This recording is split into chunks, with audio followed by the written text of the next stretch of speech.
How's it going, everyone? Today we're going to cover the secret ending to the Nishina Schrodinger's box conundrum. Before you go, there is one other thing we should discuss.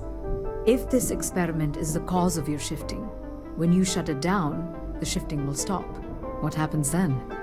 To you and to us. Exactly. And when you shut down the experiment, the probability function will collapse. You are the outside observer in the system. Whichever reality you are in at that moment is what will become real. For you and your universe, at least. The question is, which will you choose?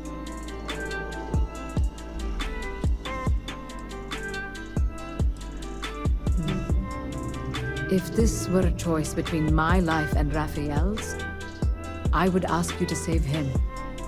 But as the director of the station, I am responsible for the lives of my staff. 30 people. People with families, careers, futures ahead of them. In this universe, you don't have to decide now. But when You're trying to figure out why the game's only giving you two options. The first being to kill this guy that admittedly did get all of his colleagues killed while experimenting on an artifact, or to save him and kill all of his colleagues yourself. Now, there's really not an option between those two. Most sane individuals will choose to save his 30 colleagues and condemn poor Rafael to be wiped from existence, but I'm here to show you the third option. Now, we're talking about parallel worlds and relativity here, so of course there's going to be a third option. Starfield's really bad about telling you all of the options and explaining stuff. If there wasn't a third option, it wouldn't be so damn complicated of a mission. You just go down and click a button in one of the two universes, and that would be the universe that survived. Now, it's not super easy, but it's definitely going to be rewarding. If you were to save Rafael's colleagues, we'll call them Universe A, and condemn Rafael's universe, we'll call his universe Universe B, you would get about half the amount of credits and the Nishina spacesuit. Now, if you were to save Universe B and condemn Universe A, you would get about half the amount of credits, some materials, and the ability to hire Rafael as part of your crew. Something that most people wouldn't find out because they choose to condemn Rafael and save his 30 colleagues. One person's life versus 30 people's lives, plus the fact that Rafael in Universe A obviously sacrificed himself, so you're kind of honoring his sacrifice. But you can get all of the credits and the Nishina spacesuit and the ability to recruit Rafael as part of your crew if you merge the two universes. So let's get to it. The only thing I'm going to say about the mission itself is to be alert for cameras in Universe A. If you can take them out before they see you, you're not going to have to deal with the robots or the turrets, at least until the end. In Universe B, you're going to have to deal with the Kataxi. They throw poisonous pellets at you, so you're going to want to make sure you have plenty of snake oil, as that does cure poisoning, and you're also going to need to pack quite the punch. So you'll want plenty of magazine capacity and lots of ammo, and if you've got enough persuasion skill, Ethan has an experimental weapon you can use. You're also going to need plenty of 15 by 25 CLL shell ammo for it if you choose to use that weapon. The Kataxi come from the ground, so if you've already unlocked the Sense Star Stuff power, you can use that to be forewarned when they're about to burrow up from the ground. If not, just keep an eye out on your radar and keep your head on a swivel. Once you navigate through the gigantic maze that is this mission, it's going to take you like 45 minutes. Unless you're some sort of like perfect navigational person. Yeah, it's going to take you like 45 minutes because your scanner doesn't really help you that much because it doesn't help you navigate through universes. It only tells you if there's an actual direct path to the checkpoint in the current universe. So if you've got to switch universes, it's not going to tell you how to get there. And that's also a pretty big clue. If your scanner doesn't tell you how to get there, it says no direct path found, you're going to have to switch universes to be able to get there.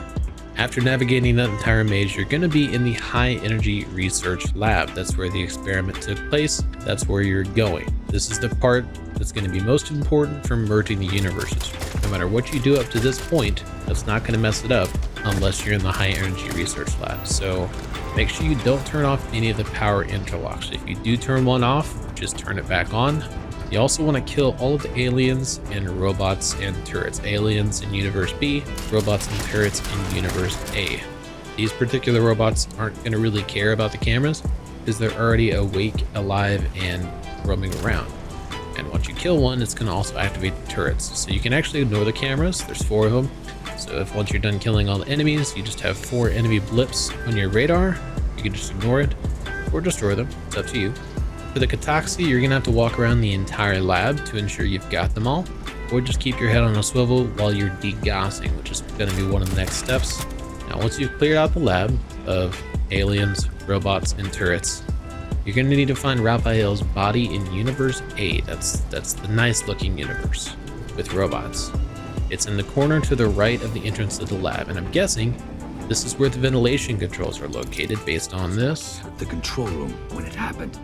I heard the tanks rupture. The alarm sound. I only had a second to react. I jumped back into the control room. The doors sealed. I was safe. From the gas, fire, everything. But I was trapped. There was nothing I could do to stop it. If I had gone the other way, maybe I could have made it to the ventilation controls. Killed the system. Even if it killed me, I don't know.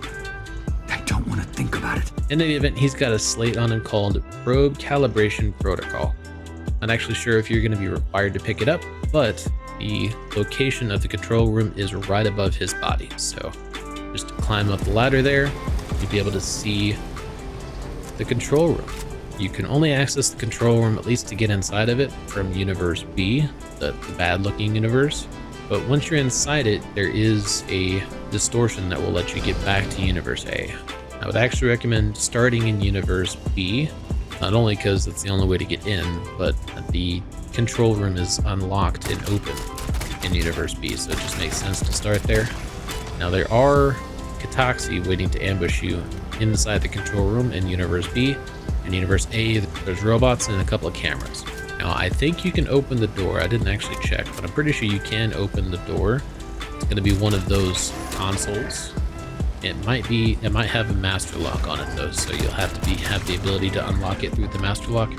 But you don't actually need to open it. You can just go back to Universe B, walk through the door, and then go back through a distortion into Universe A. That's the way I did it. But once you're inside the control room and have killed the Cataxi, you're going to go to the control room computer and you're going to initialize the process. That's step 1. You're going to need to do this in both universes, but not immediately. So just in Universe B, initialize the process and then start degaussing.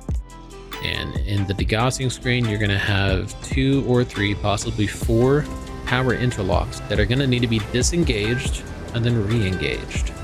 So you have to find those power interlocks, and they are numbered 1 through 7.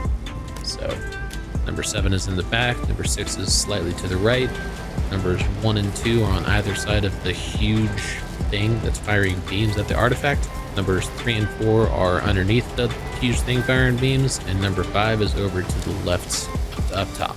But once you find it, you just have to degauss all of them on the list and then go back and press degaussing on the computer again. It'll say complete, and then switch to the other universe and do that one. So go back into the control room, switch to Universe A, kill the robots.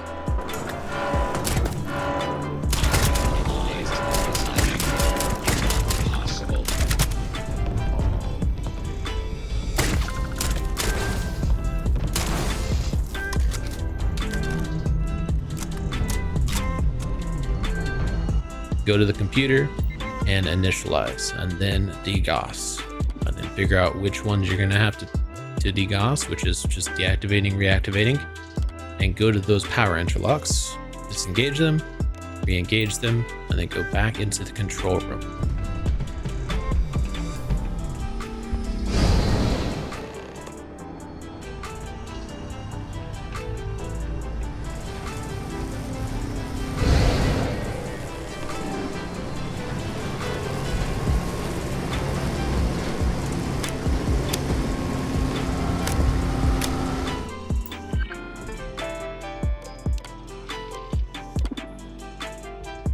Once you're in the control room, degaussed both Universe A and Universe B, you're going to activate the frequency calibration. Doesn't matter which one you start with.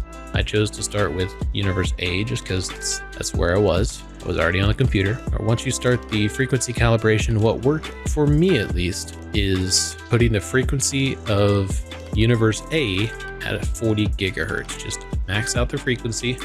I did this because if you, at the lower frequencies, the intake frequency is extremely low, and I kind of figured it needed to be higher. So I just maxed it out, and I was gonna go to universe B and test them all.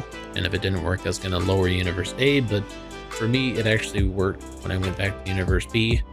It worked at 24 gigahertz. Now, if that doesn't work for you, 40 gigahertz in universe A, 24 gigahertz in universe B, you're gonna have to just test it. I'd recommend testing it. Just set one universe to 38. So if 40 doesn't work, go to 38 and go to the other universe and test all of the frequencies. And if they don't work, you go back to universe A and set it to 36, and so on and so forth. That will take time, but it's going to be the easiest way to do it. What you're looking for is intake waveform. It needs to be stable, and it will actually stop you from calibrating the frequency once it's stable. It's not going to let you keep messing with it, but once it's stable, you're just going to go all the way next to that huge machine that's firing beams at the artifact. And I do it backwards here because I didn't realize it, but there's actually a distortion right behind the calibration control. So if you do it in universe B and activate the calibration control in universe B, and then use the distortion to go to universe A, and then click the calibration control, that's going to be the fastest way to do it.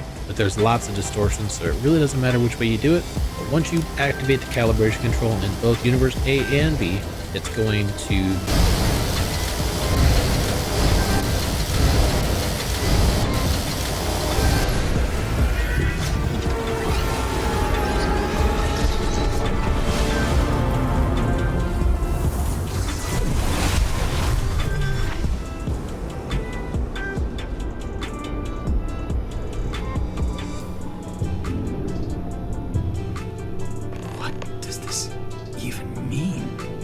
Director, she's coming around.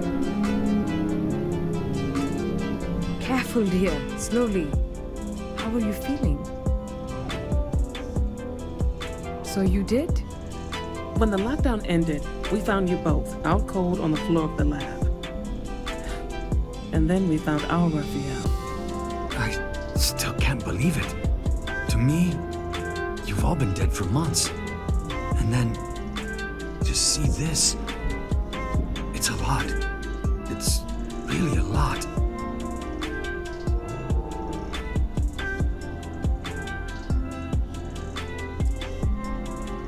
We don't know. Rafael was the linchpin in all of this. He was the only one present at the time of the accident. His actions, the point of divergence. Perhaps whatever you did set up enough of a resonance to shift him through. This is impossible. But so is everything else that's happened here. In the end, I suppose it did. We're never going to be able to publish this. You're free to go. And to take the artifact. I think it is abundantly clear how little we still understand about it. For saving Rafael and our research facilities, I'd like to offer you compensation to the full extent of my authority. And as for me, I've decided to take a leave of absence. After everything that's happened here, I need some time to think this over. But if you ever need an engineer, just say the word. I owe you everything. Thank you. This has been a truly remarkable experience. You get all of the credits, you get all of the loot, and you get the ability to recruit Rafael. And the reason that is so important, Rafael is actually the only crew member in the game that has both outpost management and outpost engineering. So he's particularly useful if you have multiple outposts. Len and Heller are collectively better because they each have level 3 of one of those, but they can't be at every outpost. So just being able to put this guy at one of your outposts and have outpost management and outpost engineering just from this one guy is awesome. Plus he's free, so you have the Taskmaster perk. It's like 15,000 credits just to hire somebody. This guy's free, so you don't have to. He's basically 30,000 credits all by himself, or like 17,000 if you don't have the Taskmaster skill. Now to actually recruit Rafael, you're gonna have to go back to New Atlantis. He's actually gonna be in the viewport. Once you land on New Atlantis, you should get an activity prompt. So you just have to Go into your activities and click it, and it should set a marker for exactly where he's at.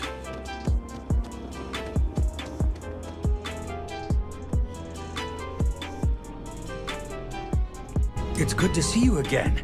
I was wondering if you were going to stop by. Thanks again for getting me back to New Atlantis. The viewport still makes their drinks just the way I remember. I barely recognize myself either after a shower and a haircut, but the change has made me feel more like the man I was last time I was in New Atlantis.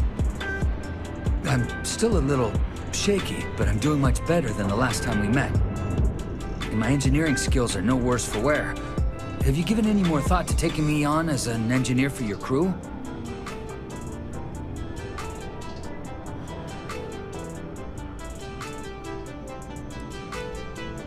I think so. I want to be. I've felt so useless since I left Nishina, and I can't stand the thought of feeling like this forever.